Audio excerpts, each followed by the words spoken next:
Paz do Senhor, meus irmãos. Paz do Senhor, irmãos. É muito bom estarmos aqui, ainda que à distância. Creio que é por um breve período. Mas Cristo há de trazer consolo e conforto a todos nós. Em breve todos estaremos de volta, né, irmãos? Amém. Se Deus quiser.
Glória a Deus.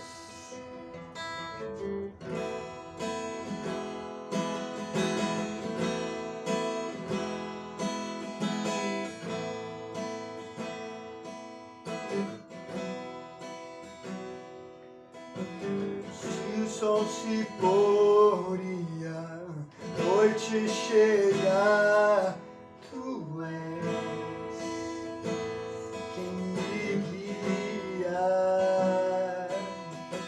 Se a tempestade me alcançar, tu és quem me guia. Se o mar me submergia,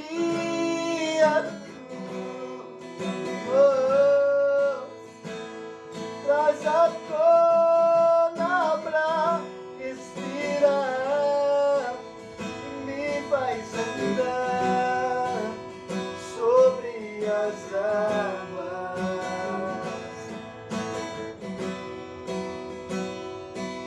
Tu és o Deus da minha salvação, és o meu dono, minha paixão, minha canção e o meu louvor.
Se o mar me submergia,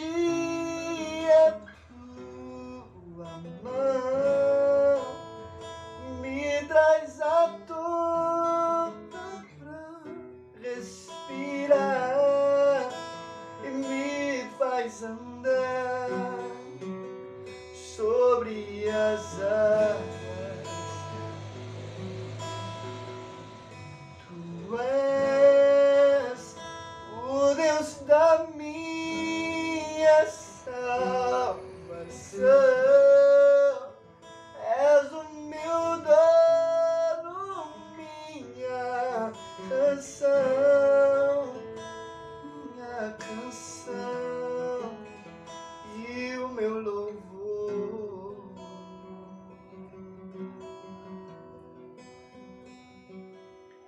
Glória a Deus. E nesse mesmo espírito, hoje eu quero levar para os irmãos uma palavra lá em Atos. Atos, capítulo 17, é exatamente o texto que eu quero trazer hoje para vocês. Nós às vezes temos uma fé em Cristo, mas essa fé às vezes é desconhecida por muitos. Muitas vezes é uma fé esquecida e nós devemos restaurar a fé dos nossos irmãos também, assim. E assim eu quero abrir em Atos 17. O texto é um pouco longo, meus irmãos, mas eu faço questão de lê-los para assim continuarmos a palavra de Deus. Atos 17, versículo 19. Por essa razão, o levaram a uma reunião no Areópago, onde lhe questionaram: podes revelar-nos que nova doutrina é essa, sobre a qual dissertas? Pois estás nos apresentando pensamentos estranhos, e desejamos compreender o significado de tais ideias. Portanto, os cidadãos de Atenas, assim como os estrangeiros que ali viviam, não se preocupavam com outro assunto senão a falar e procurar saber sobre as últimas novidades. Sendo assim, Paulo levantou-se no meio da reunião do Areópago e discursou. Caros atenienses, percebo que sob todos os aspectos sois muitíssimos religiosos.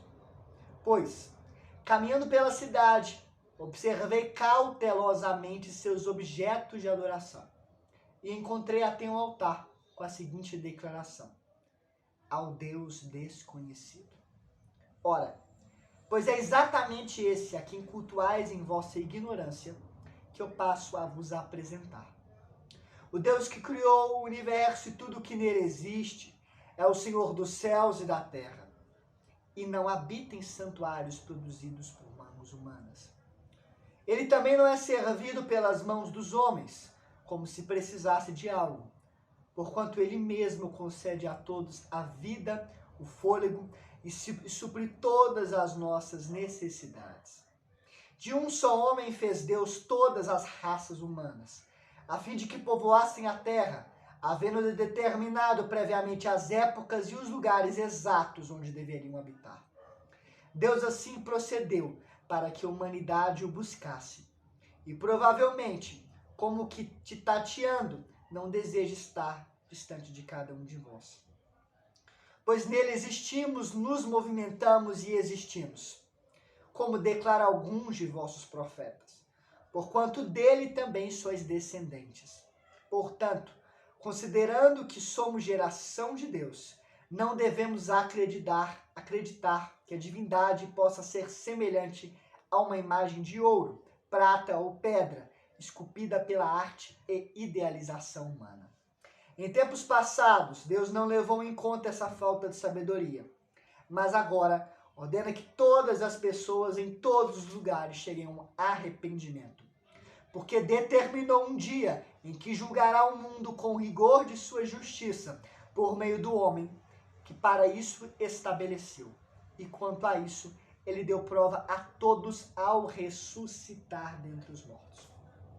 Exatamente nesse sentido que nós vamos falar hoje, um pouco sobre Paulo. Antes disso, deixa eu ver se está gravando, porque a gente não pode errar.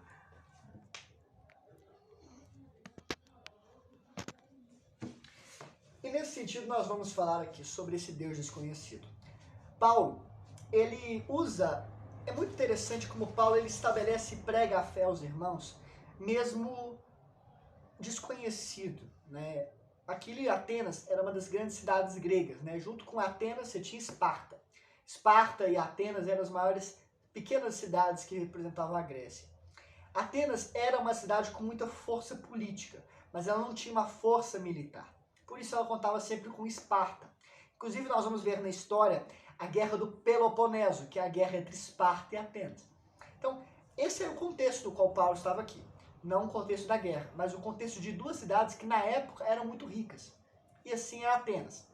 Interessante que quando nós analisamos a história filosófica, né, vemos que, por exemplo, Peusônio, que é um dos filósofos da época, relatou que existiam 30.000 divindades ali. 30.000 estátuas em Atenas. Os filósofos relatam na época que existiam mais divindades do que pessoas naquela cidade. Então nós poderíamos pensar assim, como que nós iríamos pregar para uma geração que estava tão sufocada por idolatria? Como que nós poderíamos pregar por uma divindade que não clamava e não necessitava de mais deuses, porque tinha uma infinidade de deuses para adorar como quisesse e da forma como quisesse? E é exatamente nesse sentido que Paulo veio pregando, nesse Deus desconhecido. E o que é mais interessante de tudo é que ele utiliza toda uma filosofia grega para pregar o evangelho e anunciar a mensagem. Ele utiliza da estátua que havia lá, chamado ao Deus desconhecido. Essa história, que é relatada por Diógenes, que os irmãos devem lembrar lá do período da escola, é um dos grandes filósofos, junto com Sócrates e Aristóteles, né? De grandes, eu digo pela ciência, e não aos olhos de Deus. Mas continuando, Diógenes, ele relata a história de Epinêmides. Epinêmides era, segundo a história conta filosófica, havia uma peste que havia habitado naquela cidade, de Atenas e que havia matado muitas e muitas pessoas. E tinham oferecido sacrifícios a todas as divindades, mas não havia sido resolvido a peste que ali assolava aquela cidade. E procuraram esse homem, chamado Epinêmides, que adorava a um deus que até então Atenas não adorava. E Epinêmides falou assim, olha, a solução para você está em um deus desconhecido. E nós vamos pegar, para falar onde esse deus desconhecido está, nós vamos pegar as ovelhas e soltá-las lá no Areópago, que é exatamente onde Paulo estava. E aonde essas ovelhas forem e ficarem, ali é o Deus desconhecido e ali é o Deus verdadeiro. Essas ovelhas saíram e não encontraram, no meio das 30.000 divindades, nenhuma que pudesse ficar. E ficaram no lugar paradas. E ali eles construíram essa estátua, e como não havia nome, colocaram estátua do Deus desconhecido. E depois disso, as pessoas passaram a adorar esse Deus desconhecido, e ali a peste toda foi curada em Atenas. Então, quando Paulo ele relata aqui que ele caminhou pela cidade, versículo 23 de Atos 17, e encontrou um altar com a declaração ao Deus desconhecido, ele está trazendo exatamente essa história de Epinêmides, que viveu 600 a.C. Inclusive, Paulo cita parte da doutrina de Epinêmides. Isso está lá na sua Bíblia, em Tito 1,12. Inclusive, Paulo fala que ele era um profeta, Epinêmides, que exatamente foi o mentor dessa estátua do Deus desconhecido. Mas o que eu quero mostrar para os irmãos é exatamente isso. Como Paulo utilizou de atributos da filosofia grega para pregar o Evangelho. Como Paulo utilizou esses atributos que para nós seriam insuficientes para pregar a Cristo. Paulo ele pregou sobre a razão de vivermos, ele pregou sobre a salvação em Cristo e sobre o juízo divino. Ele pregou toda a doutrina da salvação, toda a doutrina que nós conhecemos que é Cristo Jesus, sem dizer uma palavra só da Bíblia, utilizando filosofia grega para ali anunciar a mensagem. Utilizando às vezes até mesmo filósofos gregos, como nós vemos aqui ele falando, pois nele vivemos, nos movimentamos e existimos. Outro momento, porque dele também sois descendentes. São duas frases de dois grupos que haviam dissidentes em Atenas. Eram os epicureus e também os estoicos. Então ele utiliza doutrinas filosóficas para pregar toda a mensagem cristocêntrica. E leva aquele povo ao arrependimento, para pregar uma mensagem que eles parassem para escutar. E às vezes uma fé que era desconhecida na vida deles. Da mesma forma, meus irmãos, muitas vezes nós esquecemos desses conceitos e vivemos uma vida muitas vezes focada em uma fé fechada dentro da igreja. Como hoje você está vendo esse vídeo aqui, você tem a oportunidade de apregoar a fé que você crê, divulgar esse vídeo para que a mensagem de Cristo seja pregada, seja com a sua vida e com a sua prática diária, quanto pela mensagem de Cristo. Nós vemos que Paulo, aqui ele responde todas as perguntas que o ser humano ele pergunta durante a sua vida. De onde viemos? Paulo responde, viemos de Deus, porque ele criou os céus e a terra e criou o universo. Para que viemos? Viemos para adorá-lo, porque nele existimos, nele vivemos. E ele responde para onde vamos. Seremos julgados por Cristo e prestaremos conta de tudo que nós fizermos aqui. Essa fé desconhecida que Paulo utiliza de elementos de Atenas e filósofos gregos para anunciar a mensagem de uma fé desconhecida naquele povo. E ao exemplo que Paulo aqui faz, não só Paulo faz isso. Jesus também, ele utiliza de fé desconhecida para pregar e curar pessoas. E curar pessoas que até mesmo não iam e não queriam até ele. Muitas vezes pessoas que o perseguiam e que procuravam matá-lo. Ou até mesmo disseminá-lo, destruí-lo, que não é possível ao ser humano. Isso está lá em Lucas 22. E é interessante que a passagem de Lucas 22 é a única que relata uma cura. E antes de a gente iniciar o texto, eu queria perguntar para os irmãos. Os irmãos lembram qual é o último milagre de Jesus? Pois é. O último milagre, às vezes a gente se esquece dele. Mas é muito interessante quando nós analisamos o primeiro milagre e o último milagre. O primeiro milagre foi das bodas de Caná. Jesus foi lá, multiplicou o vinho. E você vê que ele não cura especificamente ninguém. Mas ele multiplica o vinho e assim ele inicia o ministério dele. Esse foi o primeiro milagre relatado na Bíblia. Depois nós vemos o último milagre que nós vamos ler agora. Então olha que interessante. No primeiro milagre não havia ninguém. Foi feito para uma população inteira. Já no segundo milagre foi feito de forma individual. Para uma pessoa que a Bíblia não relata que havia pedido o milagre. Mas era de suma importância. Está lá em Lucas 22, versículo 51. Diz o seguinte. Lucas 22, 51.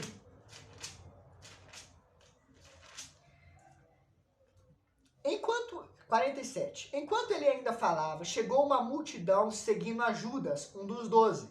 Este se aproximou de Jesus para saudá-lo com um beijo. Jesus, no entanto, lhe arguiu: Judas, por meio de um ósculo, está traindo o Filho do Homem? Ao perceberem o que ali se sucederia, os que estavam com Jesus lhe propuseram: Senhor, devemos atacá-los à espada? E um deles feriu Pedro, feriu o sumo sacerdote, o servo do sumo sacerdote, decepando a orelha direita. Contudo, Jesus interveio e ordenou: deixai-o, basta. E tocando a orelha do homem, ele o curou. E é interessante que aqui em Lucas não cita quem feriu a orelha do homem e nem o nome do servo do sumo sacerdote. Nós vamos encontrar isso lá em João 18, do 6 ao 11. Vai falar que esse servo do sumo sacerdote chamava Malco. E ele era servo de Caifás, que era o sumo sacerdote da época. E a Bíblia vai falar ainda lá em João que quem cortou a orelha foi Pedro. Então nós temos essas duas informações. Foi Pedro que cortou a orelha, né? E também esse servo que foi cortado a orelha foi Malco. E você não vai ver aqui em Lucas nenhum momento esse homem pedindo para ser curado. Mas Jesus, mesmo assim, o curou. Mesmo assim, ele trouxe restauração ao ouvido daquele homem. Eu quero fazer com os irmãos exatamente um exercício de pensamento. Porque nós vemos aqui em Levítico 8, 24, e também nós vemos em Levítico 21, 17 a 21, que era obrigatório que todo aquele que fosse levita fosse perfeito. Não podia ter um defeito. E a orelha direita era a principal forma e a principal representação do sacerdote na época, porque a orelha direita é onde ele escutava a Deus, segundo os rituais pré-messiânicos, né, que seriam ali da lei de Moisés. Então você vê como que havia um ordenamento ali para o sacerdote. E obviamente, Malco, como era servo do sumo sacerdote, ele almejava ser o sumo sacerdote, almejava exercer o sacerdócio. E obviamente, na ausência de Caifás, era ele que exercia esse trabalho. Mas, sem a orelha direita, ele não poderia exercer esse trabalho de sacerdócio. E olha que interessante, ele foi sob ordem do sumo sacerdote prender o falso sacerdote. Mas ali ele encontra o verdadeiro sacerdote, aquele a qual ele deveria ser servo, e não aquele em que ele era mandado como Caifás mandou a ele. A Bíblia não fala mais de Malco. A Bíblia termina só isso. Mas é interessante por que é citado o nome de Malco. A Bíblia não cita ele à toa. O primeiro milagre de Jesus foi feito nas bodas. O último foi feito com uma pessoa que não pediu para ele para ser curado. Esse foi um dos últimos milagres de Jesus. Nós sabemos que podem ter existido outros, como a Bíblia fala lá em João, no último versículo. Mas aqui vemos como o nosso Deus restaurou a fé e pregou uma fé que até então era desconhecida. Paulo também fez a mesma coisa lá com os atenienses. Paulo anunciou a mensagem até para aqueles que não conheciam. E a Bíblia vai falar que muitos se converteram. Então a reflexão que eu quero fazer para os irmãos é exatamente essa. Qual tem sido a fé que temos pregado? Qual tem sido a fé que temos anunciado? Qual tem sido a mensagem que temos pregado até naqueles lugares mais difíceis, como era a Grécia? Uma cidade cheia de deuses estranhos. Que possamos aprender a anunciar nossa fé, ainda que desconhecida, em lugares como a Grécia, em lugares idólatras e cheios de deuses e perseguições. E que possamos ter a fé de ir às pessoas e curar as pessoas mesmo aquelas que não pediram pra gente, como Jesus fez com Malco, mostrando a verdadeira fé em Cristo. Que você que nos ouve hoje, está na sua casa, provavelmente em quarentena, nesse momento difícil do país, utilize esse momento difícil para pregar a fé daquelas pessoas que necessitam e precisam. E digo mais, todos nós precisamos, sobretudo em tempos difíceis. Oremos. Senhor, meu Pai, Senhor, muito obrigado pela tua mensagem. Muito obrigado por demonstrar o quão o Senhor nos ama, o quanto o Senhor nos deseja e o quanto o Senhor é bom conosco. Muito obrigado, Senhor, por estarmos aqui. Hoje temos esses meios de pregar a tua mensagem por meio de vídeo e áudio. Muito obrigado, Senhor, por, mesmo que a nossa igreja, a igreja do Brasil, esteja sendo limitada, podemos anunciar a tua mensagem, a tua palavra aos quatro cantos dessa terra. Nos dê força para anunciar a tua mensagem em qualquer circunstância e haja o que houver. Nos dê uma fé inabalável e confiamos sempre que chegará o dia em que o Senhor nos buscará e nos há de tirar desse lugar que só há tristeza e dor. Muito obrigado, Senhor, por tudo. Em nome de Jesus, amém. Que o Senhor Jesus te abençoe, meu irmão. Fique na paz. Não deixe de ler a mensagem, nem deixe de orar. Tempos difíceis hão de vir, como já estão. Não deixe sua fé abalar, tá bom? Forte abraço, Deus te abençoe.